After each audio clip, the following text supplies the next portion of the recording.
Our next speaker is Dr. Sharon Yeatts from the Medical University of South Carolina, and we will go right into what information you need before talking to your biostatistician that sent this up.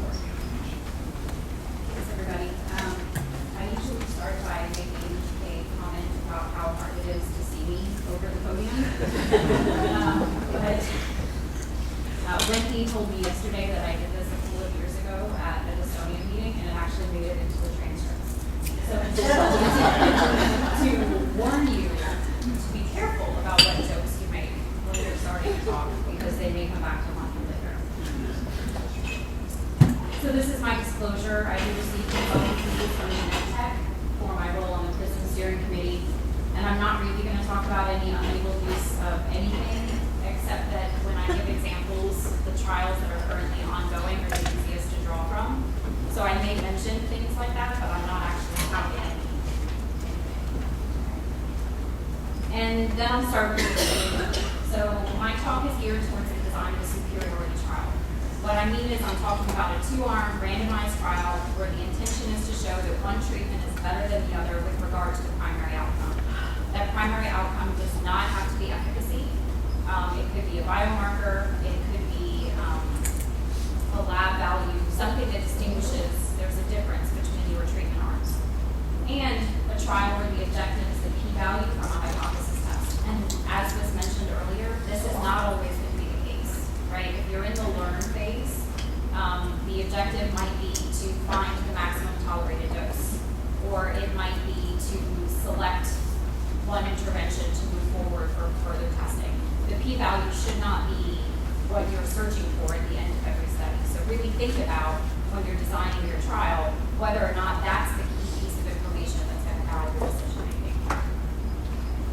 There are many other trial designs where the objective might be something other than a demonstration of superiority. Chris mentioned non-inferiority trials, utility trials. Many of the same concepts are going to apply to those, but you might tweak how it's implemented a little bit.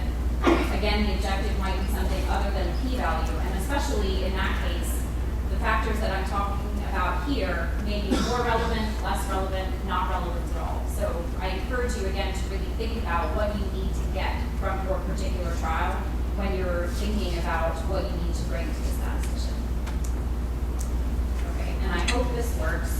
So I'm not nearly as funny as Chris, but there are some videos on conversations between biostatisticians and scientists, clinical scientists and basic scientists. I'm going to play one of them for you. I'd really like, on your own time, for you to watch the second one. I think Will might frown on my taking too much time with my talk and just playing the videos. But I think this first one is worthwhile if I can get it to work. And I hope the sound will work.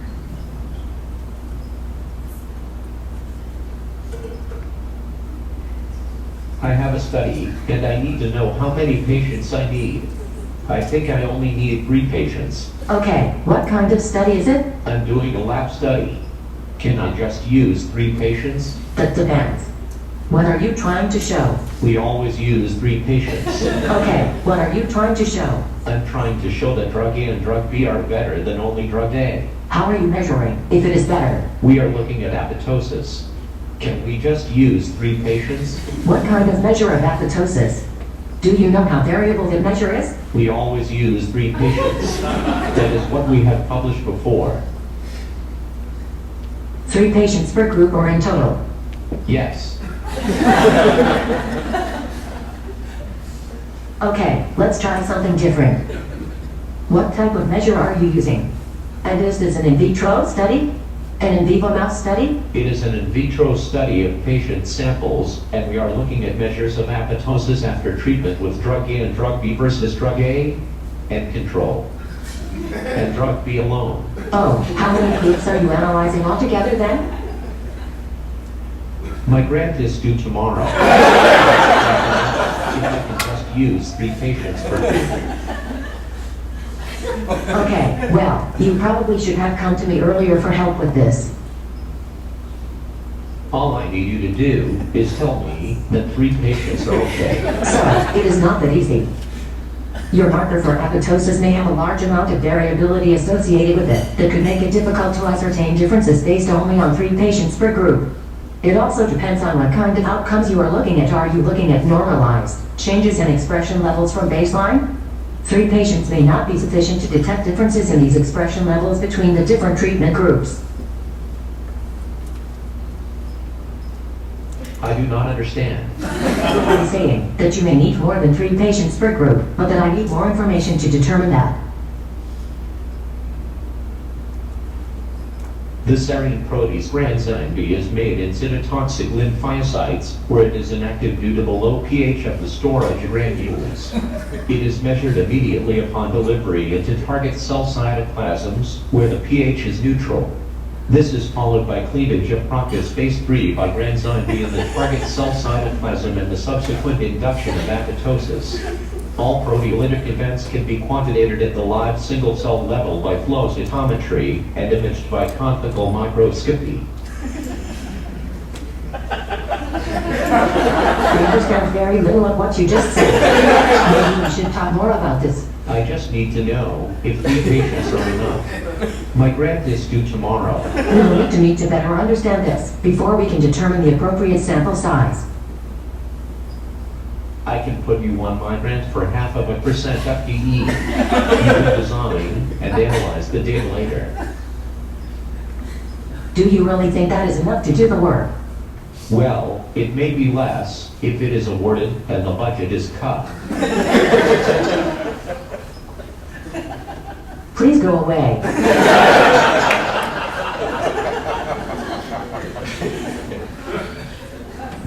Okay, so none of the statisticians in this room would ever tell you to go away, I'm sure. But I would be willing to bet money that we've all had a conversation with a collaborating investigator or a potentially collaborating investigator that has gone something like that.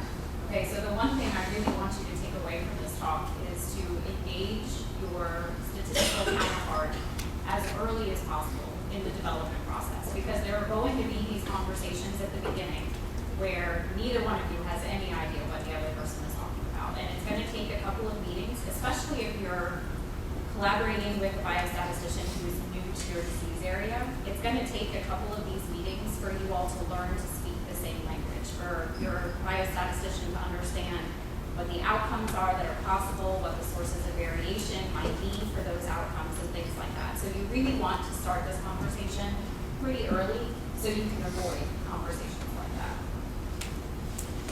But again, watch the second one, equally hilarious. Okay, so why do we worry so much about power and sample size? Chris alluded to this a little bit earlier. We want assurance that the trial has a reasonable probability of being conclusive. That doesn't necessarily mean that the trial is going to be positive in the sense that you think it would be positive, but we want to know at the end of the day, are we going to be able to answer the question, right? That's the goal here. We need to know how many subjects do we need. And that's a key component of this discussion. How many patients are necessary so that we can efficiently allocate resources? We know that patients are hard to come by, right? Sort of the old adage that if you want to cure a disease, start a clinical trial. They all disappear. All the patients disappear when you start to run a clinical trial. So you need to know how many do you actually need to answer your question. And we also know that funding is at a premium, right? So if you're accumulating more resources than you need to answer your question, that means that your colleague down the hall may not be getting the resources he needs to answer that question, okay? So again, we want to make sure that we're using as many subjects as we need, not too many more, not too many less. There are ethical issues to the sample size population as well. If the study is too large, then we're needlessly exposing some subjects to intervention when we may already have found the answer that we're looking for. A study that's too small implies that there's potential for misleading conclusions. If your study is too small and your p-value is large, we don't actually know if that's because the intervention doesn't work, okay? And that's going to be pre-specified at the start of the trial. You're going to want to be able to talk about the power. How much power do you want to test the hypothesis of interest? 80% is sort of the number that's usually thrown around, but Chris made a very good case for shooting for 90% power, okay? The minimum scientifically important difference what is that treatment effect size that you're targeting, that you want to be able to demonstrate? One of the questions that was asked earlier is, can we use that phase 2 data to help us in that regard? The answer, of course, is yes. You use it to help you. But what you really want is to know what is the difference that's going to change practice, and that's what you want to shoot for. How much variability is there in your response? And what are the experimental design considerations that might impact what that sample size looks like? A point that I can't stress enough is that in order to be able to come up with the sample size that's necessary, even if you've given thought to all of these things, we have to know how the data are going to be analyzed. So that conversation between you and the biostatistician has to be detailed enough that they can sit down and say, okay, at the end of the study, this is how I would analyze it, and then we can come up with a sample size calculation that addresses the question. So first things first, what is the research question? As Chris mentioned, you want it stated in the form of testable hypotheses. And from my perspective, what that means is we need a very clear statement of what the population is. Okay? So don't just say I'm studying stroke patients. Tell me, are you studying ischemic stroke patients only, hemorrhagic stroke patients only, or a combination of the two? What is the response variable that you're looking at? If the modified Rankin scale is your primary endpoint, how do you envision analyzing it? Are you looking at functionally independent versus not, which means it's a binary outcome? Or are you looking at a shift in levels of the Rankin scale? And again, those have analysis implications, so they have sample size implications as well. And at what time point are you going to look at that endpoint? Are you assessing the modified Rankin scale repeatedly over time, beginning at, say, 3 months and doing it again at 6, 9, and 12 months? And that's the comparison that you want to make? Or is your primary outcome going to be ascertained only at 3 months? And what are you comparing it to? Okay, so not all trials have a concurrent control arm, and that's something to think about as well. You may be in a position where you're using historical controls. You may be using concurrent controls. In some disease areas, you may be able to use each subject as his or her own control. Okay, so again, all of these pieces are going to play into what that analytic plan looks like, and then into the sample size calculation. So in statistics, we start by thinking about these sort of two states of nature. And from your perspective, if you're testing an intervention, those states of nature are really either the intervention works or it doesn't, right? Those two states of nature are represented by two statistical hypotheses. And when I meet with an investigator, I usually encourage them to start by stating the alternative hypothesis. That's often the easiest for our collaborators to think about because it's the statement that you want to make at the end of the trial, right? So you conduct a phase 2 study or a phase 3 study, and the sort of punchline in the abstract that you submit to New England Journal of Medicine, what do you want it to be, right? That's your alternative hypothesis. The null hypothesis is the opposite of that, okay? So if your alternative hypothesis is that endovascular therapy is effective, then the null hypothesis is that it is not. Okay? These two hypotheses have to be the only possible states of nature. There can't be some third explanation out there. Okay? And then what statistics allows us to do is to test that hypothesis basically through proof by contradiction. So if you remember back to your math classes in college, what that means is if you can find an explanation that contradicts your current way of thinking, then your current way of thinking must be wrong, right? So in our case, we start by assuming the status quo. We start by assuming whatever is generally known in your specific field. And then your alternative hypothesis is that more complicated explanation, right? So the intervention doesn't work is what the field assumes, let's say, and you want to show that it does. So we conceptualize nature as being in that more simplistic state. Your intervention doesn't do anything. You collect data from the real world according to your protocol. And only if the data clearly contradict that null hypothesis, you believe the data and conclude then that your alternative hypothesis must be true, right? So our preference is always for the simplest explanation. And that simplest explanation is there's nothing special happening.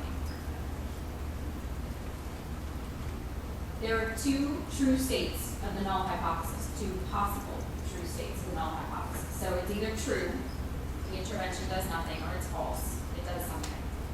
And if you remember back to your stats class, there's two possible decisions that you can make. You can either reject the null hypothesis, or you can fail to reject the null hypothesis. So if you think about those combinations, that means there's four possible outcomes from your trial, from any trial.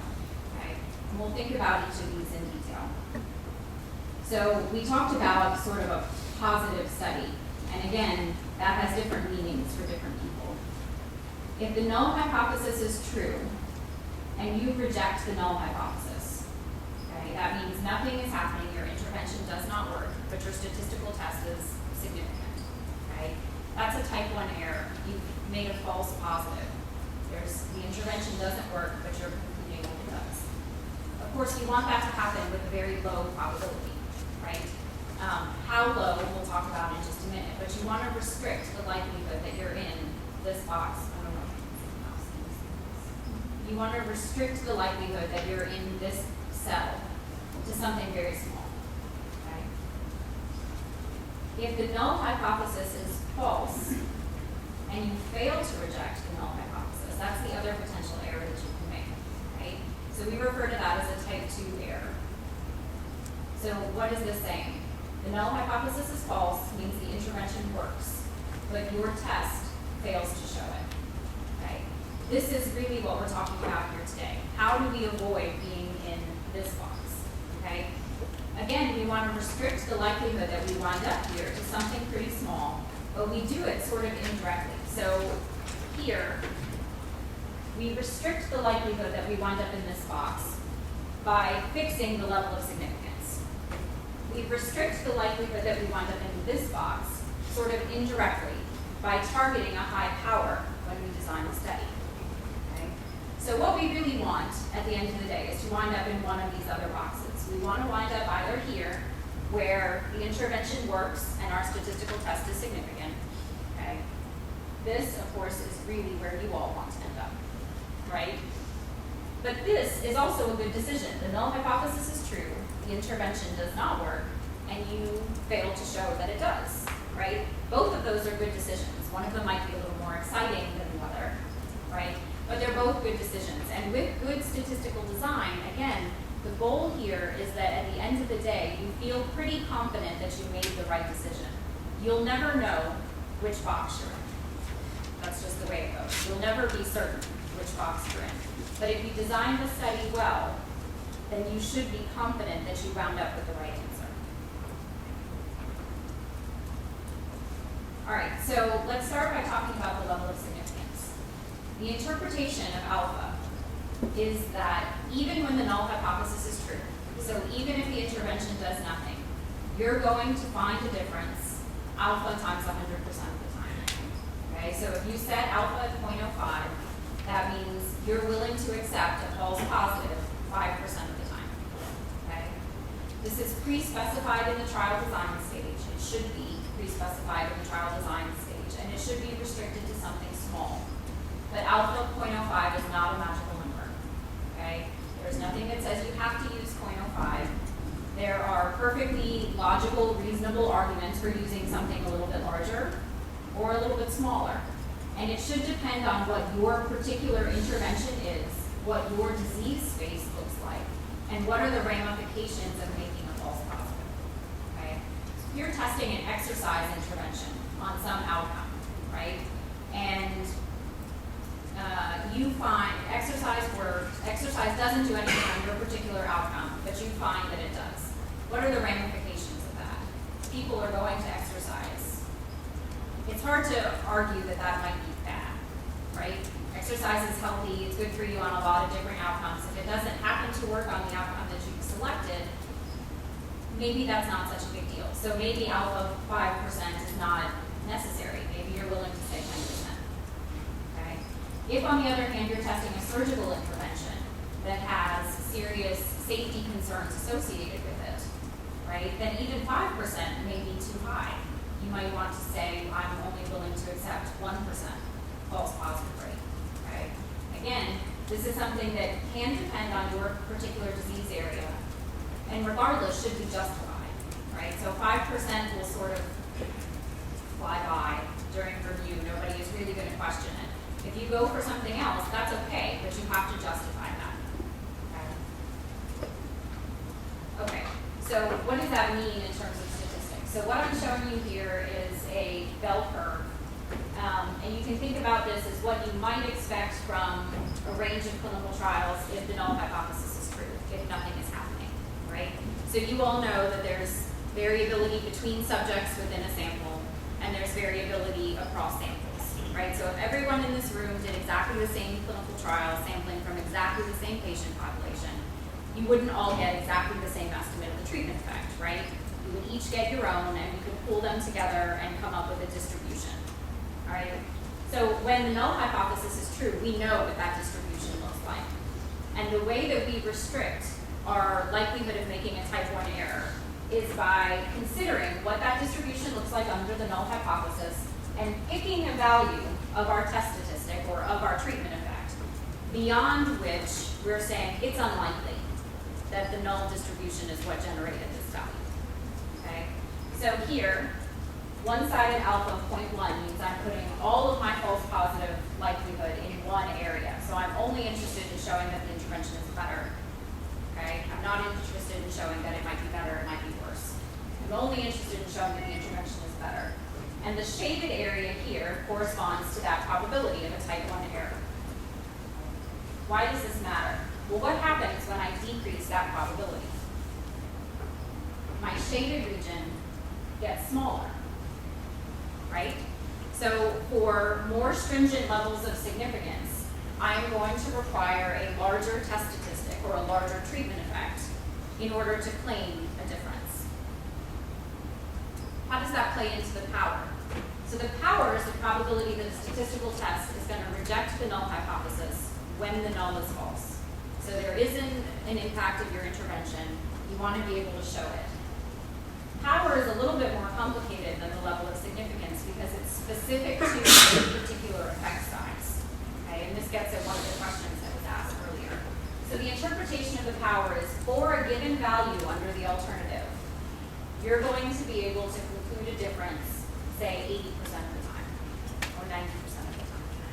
Okay? What this is, your power is going to depend on that value that you select, right? For a fixed sample size, as your effect size changes, your power is going to change. You can think about it the other way. For a fixed power, as your effect size changes, the sample size is going to change. Okay? Why, again, is this related to the level of significance? So you can think about, I showed you that rejection region earlier. So this is for a one-sided alpha of 0.1. What we're talking about when we think about power is how that shaded rejection region covers the distribution we might expect to see under the alternative hypothesis. Okay? So over here, this is under the null hypothesis, nothing is happening. This might be under the alternative hypothesis, the distribution I would expect for my intervention arm. Okay? And you can see that for 0.1, my false positive rate is larger than for the other levels of significance. But look how much coverage I get under my alternative, right? There's a large shaded region. So my power is going to be okay. As my level of significance changes, as it decreases, my false positive rate goes down, but my coverage probability under the alternative goes down as well. Okay? So there is some interplay there that needs to be considered. And the one thing I want to stress is that although we would like it very much if the initial conversation happened and we worked out all of the sample size issues at one time, okay, there's often a lot of back and forth that goes into these sample size calculations, right? You might sit down with your statistician and they give you a sample size and you go, oh, I can't do that. There's not enough patients in the world. So there is some interplay here, and you want to be thinking about how all of these pieces work together so that if you're in that situation, you can automatically respond to, well, what if we change this? Is that going to increase or decrease my sample size? Or what if I fiddle with this a little bit? What's that going to do?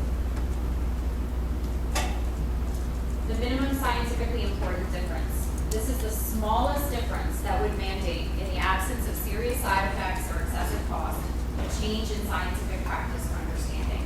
So I share Chris's preference that when you're designing a study, you should be designing it for some clinically relevant effect as opposed to the effect size that others have seen in the literature or that was present in your pilot data.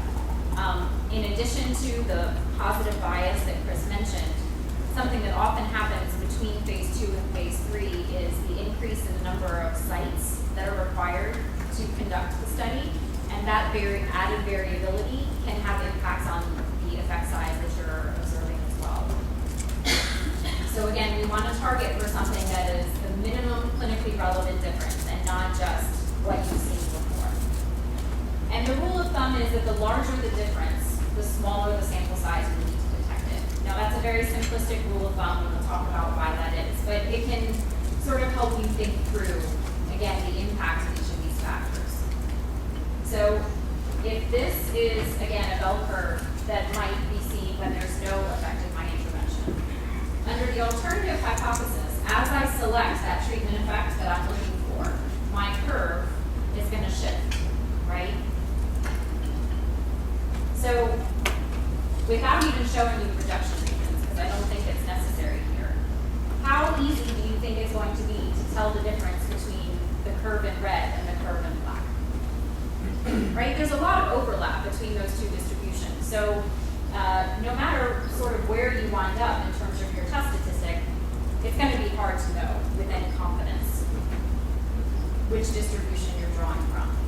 But as you shift that curve, as your treatment effect increases, as the relevant difference that you're trying to detect increases, it gets easier to tell those curves apart, right? So now if you observe something that's over here, you're clearly thinking, okay, that comes from the alternative distribution where my intervention works, okay?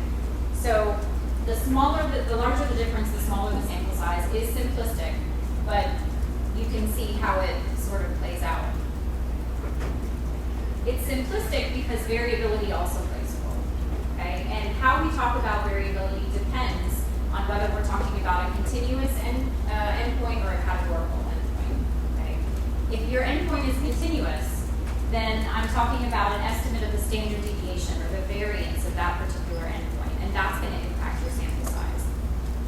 If your endpoint is binary, or dichotomous, then what you really need is an estimate of the control rate. So in your control arm, what is the favorable outcome proportion? And that's what's going to give a sense as to the variability in your response. It's easiest to see in the continuous case. So this is just one of the effect sizes from the previous graph. And to see how it ignores the contribution of variability, we said here it's pretty easy to tell the difference between these two curves, right? But what if, and really, I'm sorry, I should change this graph to make both of them short and squatty. But if my alternative distribution has much more variability than I had anticipated, now there's a lot more overlap. And here, at 2, well, maybe here, okay, now I'm not so sure anymore which distribution I'm drawing from, right? So here, it was easier to tell the difference between my two distributions. If the variability increases, imagine that if this distribution were short and squatty as well, that would be much harder, right? Okay, so Chris mentioned the impact of these on your sample size calculations and why he likes to shoot for 90%, right? So here you can see sort of that S shape that he was talking about. So these are, again, just sort of generic sample size calculations for a 2-group t-test of equal means. I specified I wanted 80% power for a minimum clinically important difference of 5 units. And you can see here, if my common standard deviation is 5 units, I need about 20 subjects per group. Okay? If I'm wrong, and my common standard deviation is really 7, I need closer to 40 subjects per group. So it can make a big difference. And it's even easier to see when you're talking about the power.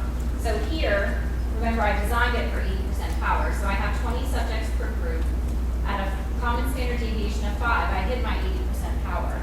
But at the end of the day, if my common standard deviation is 7 and I did my study with the 20 patients per group, I'm at 50% power instead of the 80 I targeted. Right?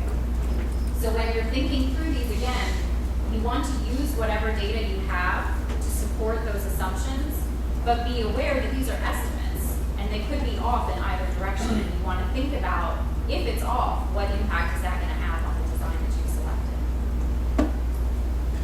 If instead you have a binary outcome, it's a little bit harder to see, but these are for 10% absolute differences in the proportion of good outcomes. So my control rate is 50%, and I am hoping to see a 10% improvement with my intervention. That gives me an odds ratio of 1.5, and for 80% power, I need 400 subjects per group. Okay? But watch what happens as my control rate changes. Okay, here, the control rate has gone down to 40%. My intervention then is 50%. That's what I'm trying to detect. The odds ratio stays the same, so my sample size does not change. Okay? But as that control rate decreases, for the same fixed absolute difference, the relative difference increases, right? So that sample size is affected. Now in this case, it's positively affected, right? I started in sort of the worst case scenario where I needed 800 subjects to complete my study. If I'm wrong, then I need fewer, and that's okay. It's unfortunate, but it's okay. But if you design it this way, where you think your control rate is 10% and you want to see a 10% improvement, and your control rate turns out to be 30% and you want that 10% improvement, you're going to be significantly underpowered. So again, think about what the plausible values are and consider how that impacts the decisions that you're making. So before you come to that meeting with the statistician, you want to be able to talk about all of these things. You want to have an idea of what the level of significance is going to be. You want to know what power you're trying to target. You want to be able to talk about what the variability in the response is, hopefully based on clinical literature. A plausible range of values would be better, right? So you can think about that impact on sample size. You want to be able to think about what the minimum scientifically important difference is. And again, if that sample size that results from these decisions proves to be not feasible, then there's room for some back and forth. You can play with that a little bit. And the experimental design considerations. So experimental design considerations, and when you have this meeting, your statistician may ask you some of these questions, especially if you start getting that sort of deer in the headlights look when he tells you it's going to take 800 patients to do your phase 2 study. He may start asking you questions about, well, do you really need a concurrent control arm? If there was a study done in exactly this patient population that was done over the last year, and standards haven't changed that much, maybe you can use that data as a historical control, just to give you some idea. Or can subjects serve as their own control? Okay? In some cases, that's not possible, obviously, but he may start asking these questions. If the sample size is really big, are there multiple questions which can be answered in the same design? So this happened to us very recently. We're designing a study for prevention of recurrent ICH, and the sample size that we came up with was about 1,500 subjects. And right away, we knew that was going to be, we're already thinking things. We knew that was going to be too big to be likely palatable. And so the question then becomes, all right, that was to study the effect of statins, let's say, on ICH recurrence after an ICH. What if I take this other thing I was thinking about, blood pressure control, and I try to put that in there as a factorial design, so I can answer both the statin question and the blood pressure question, maybe with a sample size that's just increased a little bit over what I started with. Okay, so you can think about that as well. Kurt alluded to this. Is a hypothesis test the best way to achieve your goal? In many cases, early in the development process, it's really not, right? If you're trying to identify a dose to move forward, testing doses against each other is likely to be much more complicated and require a larger sample than you probably want. When, again, if dose identification is your goal, there are designs specifically for that are not based on hypothesis testing. There are also selection designs that allow you to choose from multiple interventions without doing a hypothesis test to compare them to each other. The thing to keep in mind is that when you're comparing active things to other active things, the difference between active interventions is likely to be much smaller, right, than the difference you would expect between an active intervention and a placebo, right? And that's going to impact your sample size. So be thinking about whether or not a hypothesis test is really the way that you need to answer this question. And then again, the sample size calculation depends on the method of analysis. So until that's nailed down, which means you have to know at what time points you're thinking about, you have to know how you're analyzing your particular endpoint, we can't do anything about the sample size. Regardless of how you choose the sample size, you have to be able to justify it. So in your protocol, in your grant development, you are going to have to say, how many subjects are you asking for? Is that sample size adequate for testing the hypothesis? And you want to be upfront about this because the statisticians on the review panel are probably going to check it. For some cases, we can sort of guesstimate, yeah, that seems about right because we know other trials have done similar. But if it looks wonky, we will check it. And so you want to be upfront about whether or not the sample size you're needing is adequate to test the hypothesis, whether you really need more to address, or whether you can get away with fewer, but you're asking for more because of some other reason, right? To look at safety or to consider a secondary endpoint or something like that. And you want to give the specifics as to how your statistician, again, you don't need to be writing this. In most cases, the statistician should be writing this. How is the sample size determined? Okay? You want to be clear about that because we tend to get a little frustrated when we can't figure out what exactly happened so that we can't double check it. It just makes us think something's wrong. How can you keep it small? You can study a continuous rather than a binary outcome in some cases. So you might look at change in tumor size instead of tumor recurrence. You might be able to study a surrogate outcome where the effect is large rather than the clinical outcome. So cholesterol reduction rather than mortality might give you a sample size savings. And how do we actually go about this? I don't want to speak for the other statisticians in the room. My preference is for the first scenario on the slide. So I would hope that we sit down and we talk about what the difference is, what the variability is, what power you want, and then we compute the sample size. Right? That's my preference. It is also possible to go the other way, right? So you come and you say, this is the sample size I can do. Maybe because there aren't any more patients than this number, okay? And you tell me how much power you want, you tell me what kind of variability we're looking at, and then we calculate the detectable difference. Either way, it has to be justified, okay? So even if you go this route, and you're calculating the detectable difference, you have to specify the sample size, you have to justify the sample size. Why are you only using 100 patients? And then you have to turn around and still justify what that difference means clinically. You have to convince people that it's clinically relevant. Either way you handle it. There's lots of options for sample size software. There's freeware on the web. You can use R to do sample size calculations. You can use SAS if you have access to it. You can purchase software. Some of it is actually not that expensive. Power and Precision has options. Inquiry has options. There's PASS, which I think stands for Power and Sample Size. And for the most part, I haven't used the freeware a ton. I played with it a little bit. It seems pretty straightforward. The purchase software, for the most part, is pretty straightforward. Actually, PASS has a Guide Me button. So you hit Guide Me, and it sort of takes you through all of the pieces and gives you a little description of what is supposed to go in that box. And your statistician is going to have others available to them as well. If you're talking about a group sequential design, programs like EAST allow you to inflate for things like interim analyses and so forth. Okay, so we've talked about all of this. The one thing we haven't talked about, which I think you should also expect to discuss with your statistician, is the logistics of your trial. And this part can be overlooked, especially if you're coming in sort of at the end of the game and the grant is due in a week and we have to think through this right this very minute. But things like recruitment rates could be really important depending on what sort of trial you're conducting.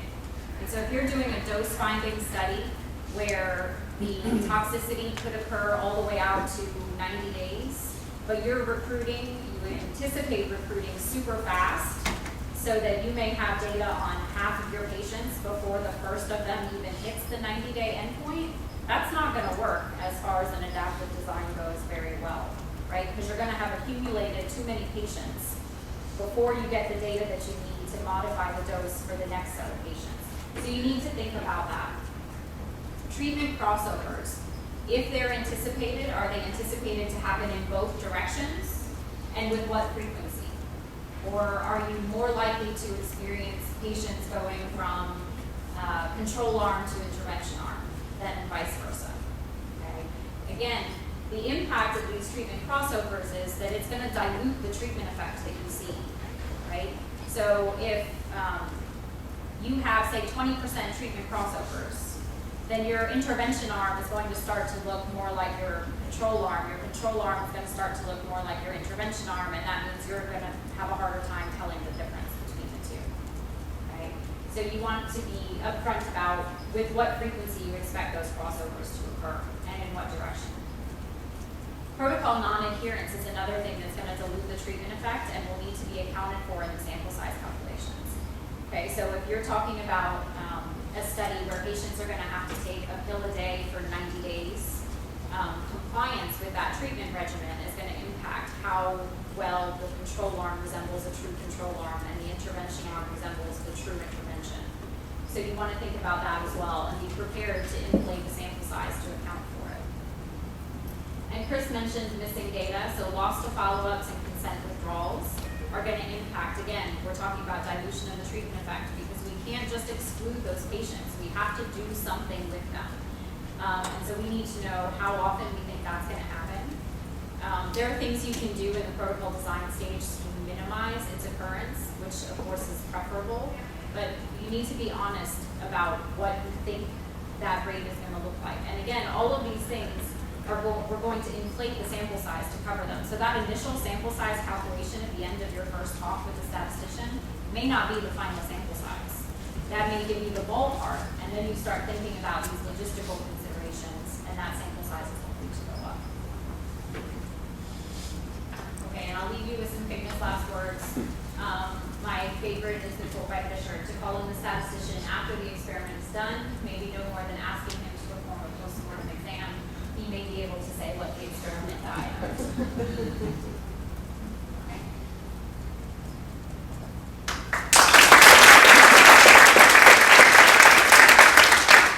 I think we have time for a question or two. And also you'll have some opportunity to talk in your small groups because all your small groups have a statistician, because sometimes there's questions that are more complicated than we ought to ask right before a break. But I'm serious, you can ask a question if you want.